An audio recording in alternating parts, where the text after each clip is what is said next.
Përshëndetje, faleminderit që pranove ftesën.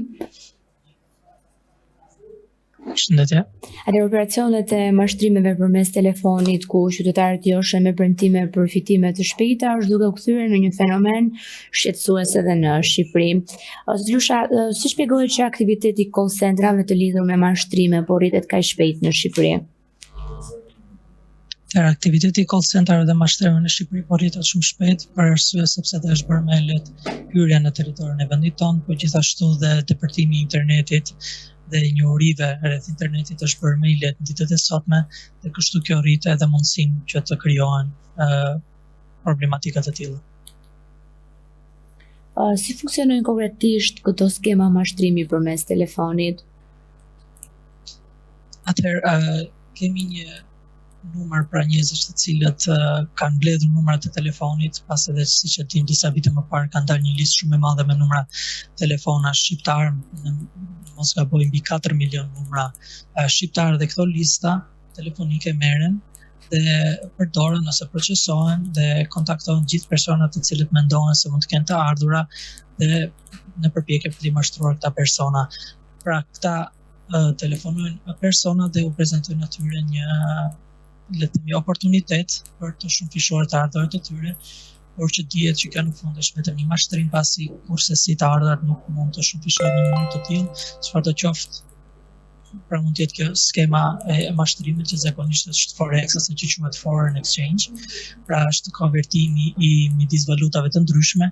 ose edhe të tjera siç mund të jenë ato të kriptomonedhave apo të skemave të pensioneve që bëhen në shtete të tjera dhe jo vetëm në Shqipëri. Pse Shqipëria është bërë një terren tërheqës për këto aktivitete? A lidhet kjo me koston e ulët të punës apo me mungesën e drejtpërdrejtë të kontrollit? Kjo në fakt lidhet me të dyja, jo vetëm me koston e ulët pra momentalisht të krahut të punës, po themi në vendin tonë, por edhe për rritjen e pra me anë të AI-t ose inteligjencës artificiale për dhe akseset në internet dhe bëhet shumë e thjeshtë dhe krijimi pra i grupeve të tilla dhe mashtrimi si vedhoj. Të ta lidhe pak këtu pra me pjesën e inteligjencës artificiale, pasi në ditët e sotme ne mundemi që të kopjojmë ose të klonojmë zëra nga njerëz të tjerë dhe t'i përdorim këto dhe për të kryer thirrje automatike pra për mashtrime. Pra krijohet një skenar i cili jepet inteligjencës artificiale dhe pastaj krijon të gjitha pyetjet ose të gjitha skemat se si mund të mashtrojë një individ dhe përgjigjet në mënyrë ose në kohë reale ndaj përgjigjeve që japin pra personat nga ana tjetër e telefonit. Në këtë mënyrë mundohet gjithmonë që të arrijë pra drejt destinacionit përfundimtar që është arritja e mashtrimit dhe shvatjes parave. Sa të sofistikuara janë këto skema sot krahasuar me disa vite më parë? Janë sofistikuar shumë në fakt në lidhje me vite më përpara, por vazhdojnë akoma të jenë deri diku të kuptueshme pasi vlerat ose përqindjet që ata thonë në mashtrimet e tyre janë akoma shumë larg realitetit dhe janë shumë të flyera. Pra nëse mashtrimet vite më përpara po themi thoshin që ti do kesh një kthim fitimi rreth 10 herë apo 20 herë apo 100 herë, sot për shembull mund të thonë 5 herë, po prapë kjo është një vlerë ose një shifër shumë e madhe që në realitet nuk do ishte kurrë e mundur, pasi nëse do ishte e mundur diçka e tillë, i gjithë sistemi ekonomik do kishte rënë pra brenda ditës, po themi. A ka një përfshirje të rrjeteve ndërkombëtare kriminale në këto call centra? Po, patjetër, këto call centra nuk funksionojnë vetëm pra në bazë të Shqipërisë, por ka dhe persona të huaj të cilët vinë në Shqipëri për ta shfrytzuar atë pra e para nga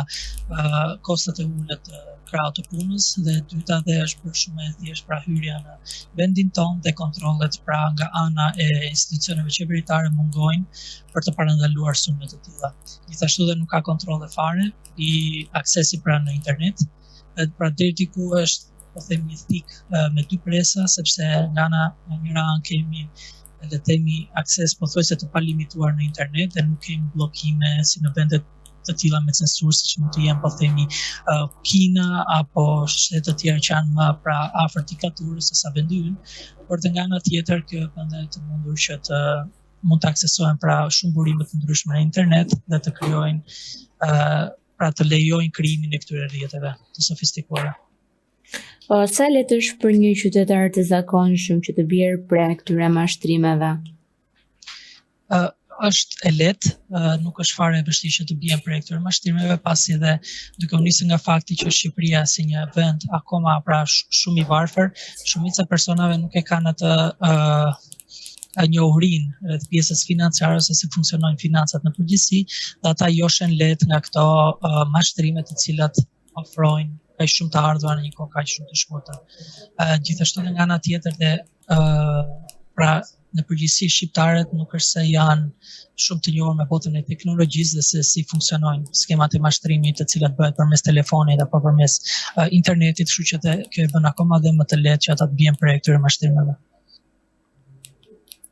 A ka përshkruajtje ligjore që po shfrytëzohen nga këto grupe? Me sa di unë ka akoma përshkruajtje ligjore, pasi po të krahasojmë pra ligjet që ka Shqipëria për momentin me ato të Bashkimit Evropian apo të vendeve të tjera, ne kemi pjesë ato që quhen zonat gri, ku të cilat ligji nuk mund drejt për drejt që të kapi pra këto lloj skemash, pra mund të ketë mënyra se si të tejkalohet ligji dhe këto të vazhdojnë të funksionojnë në një mënyrë, po themi gjysmë jo ligjore. Kështu që ka akoma përshtatje ligjore në operimin e tyre, por gjithsesi kjo nuk është arsye kryesore pse këto mendoj unë personalisht pse këto skema po vazhdojnë të shtetërorëzojnë, është arsyeja që mund të ketë edhe bashkëpunime midis po themi sektorëve qeveritar, po dhe së bashku me këto pjesë për të mashtrimeve. Sa efektive ka qenë deri tani ndërhyrja e institucioneve shqiptare për t'i ndaluar apo edhe për t'i parandaluar?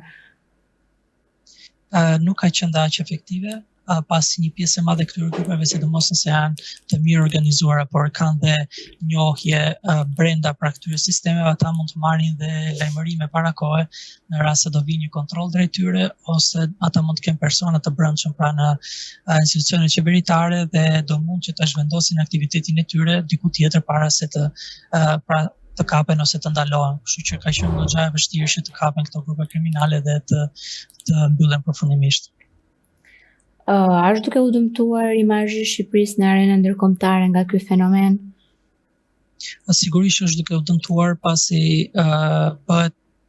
pra Shqipëria gjithmonë do marrë një rol akoma më të madhe si një vend nga ku mashtrimet lulëzojnë, ose nga ku shumica e personave të cilët pra komunikojnë në lidhje telefonike apo të tjera mund të jenë mashtruesa. Pra kjo dhe jep edhe një emër shumë të keq Shqipërisë në arenën jo vetëm pra europiane, por dhe në ato botërore, si një vend nga ku mund të lulëzojnë mashtrimet, njësoj siç është edhe në kontinentin e Afrikës, po flasim për Nigerinë apo disa vende të tjera, të cilat kanë një kohë shumë të gjatë nga ku rrjedhin mashtrime, siç mund na kenë ardhur të gjithëve, për shembull nga një mbret nga Nigeria i cili ofron pasurinë e tij në kundrejt një shume qesharake, të cilën e duhet ja nisim atyre. Po çfarë do të bëjë konkretisht qeveria për ta ndalur këtë industri që duket sikur është vetëm në rritje? Atëherë çfarë mund të bëjë qeveria për mendimin tim është të vendosi pra masa më të rrepta, të ketë kontrolle më të shumta për të gjitha aktivitetet të cilat operojnë pra në vendin tonë, të ketë kontrolle fizike mbi këto aktivitete, pasi e dim dhe ne që një pjesë e madhe aktivitete të cilat përdoren si fronte, pra po themi një call center në fakt në pjesën e përparme të tyre, po themi operon si po themi një dyqan dyshekësh apo një dyqan tjetër i cili nuk ka lidhje fare me aktivitetin që kryhet nga pasaj. Pra do të ketë kontrolle më të tepërta për këto lloje bizneses që po krijohen, pasi shumica e këtyre entiteteve, pra ato janë të krijuara në fakt si entitete në qendrën kombëtare të biznesit dhe operojnë në një fushë tjetër që nuk është ajo të cilën ata kanë deklaruar.